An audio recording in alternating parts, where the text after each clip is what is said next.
જય ભોલેનાથ બોલતા જ આશીર્વાદ વર્ષા થવા લાગે છે। આ શ્રાવણ આપ પણ દરરોજ શિવ ચાલીસાનું પાઠ કરો અને તમારું જીવન ભક્તિથી ઉજળું કરો। શ્રાવણ માસ ભગવાન શિવનો પ્રિય મહિનો છે અને આ મહિનામાં તેમની વિવિધ રીતે આરાધના ઉપાસના કરીને તેમને પ્રસન્ન કરવામાં આવે છે। કહેવાય છે કે જે માતા બહેનો આ શ્રાવણ માસમાં ઋણ એટલે કે કરજમાંથી મુક્તિ મેળવવા માંગતા હોવ તો ખાસ ઉપાયો કરવાથી તમારા જીવનની તમામ પરેશાનીઓમાંથી મુક્તિ મળે છે।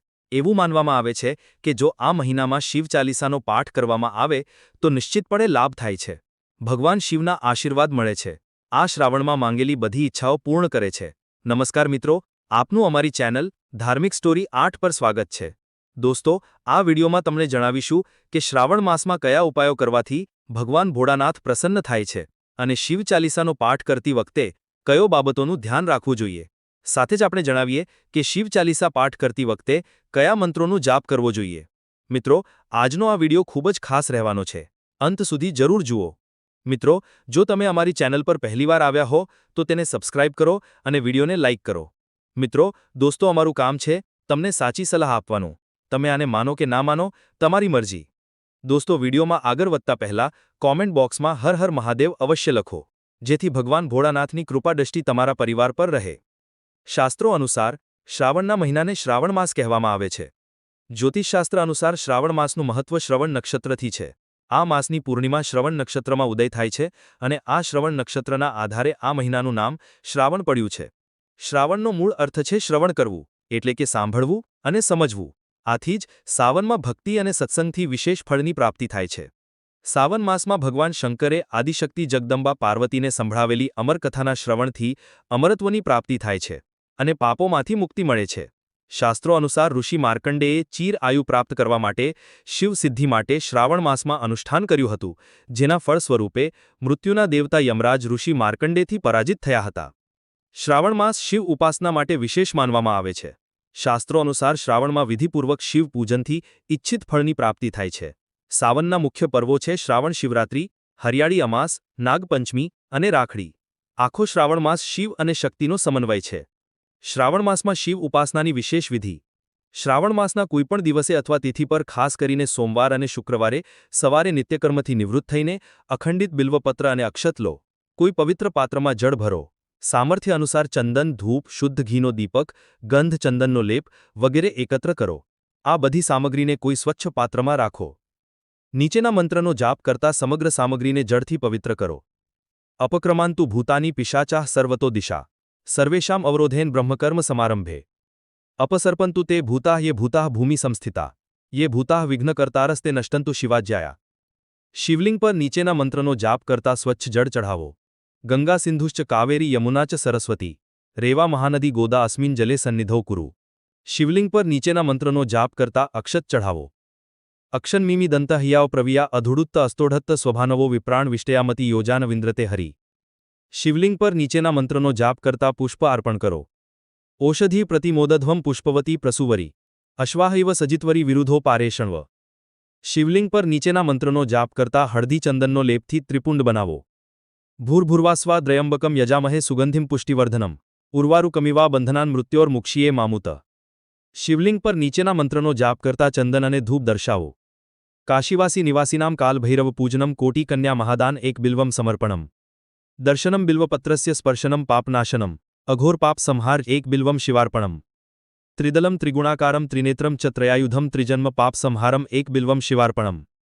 શિવલિંગ પર આ મંત્રનો જાપ કરતા જળથી અભિષેક કરો। ગંગોત્રી વેગ બલાદ સમુદ્રુતમ, સુવર્ણ પાત્રેણ હિમાંશુ શીતલમ, સુનિર્મલાંભો યમૃતોપમમ જલમ, ગૃહાણ કાશીપતિ ભક્ત વત્સલ। ત્યારબાદ નીચેના મંત્રથી ક્ષમા પ્રાર્થના કરો।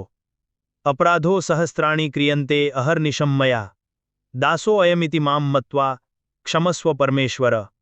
આવાહનમ ન જાનામી વિસર્જનમ, પૂજામ ચૈવ ન જાનામી ક્ષમસ્વ પરમેશ્વર।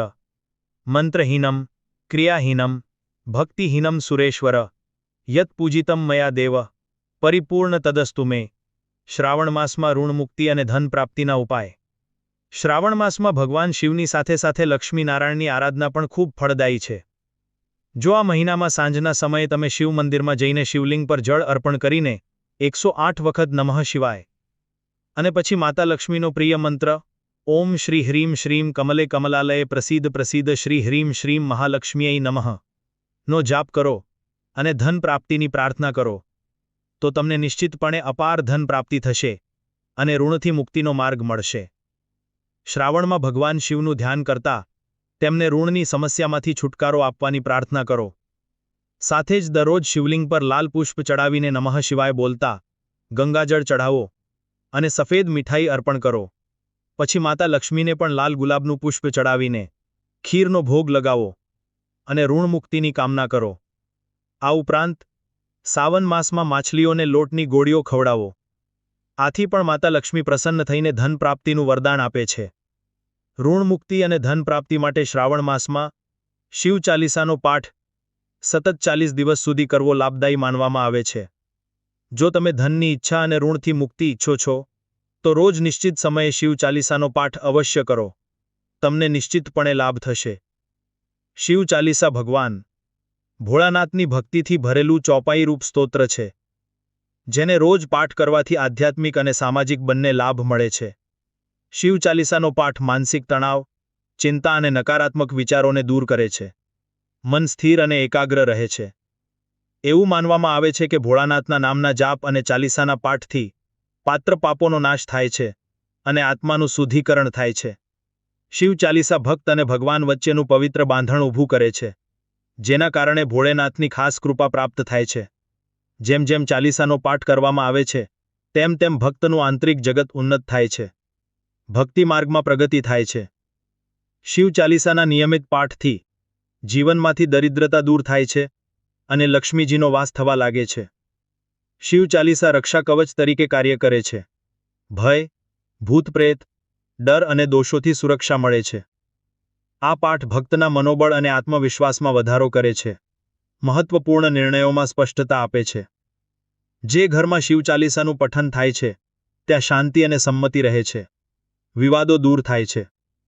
રોજ સવારે અથવા સાંજના સમયે શ્રાવણ મહિનાની ચતુર્થી, સાવલી અમાવસ્યા, મહાશિવરાત્રિ વિશેષ શુભ હોય છે.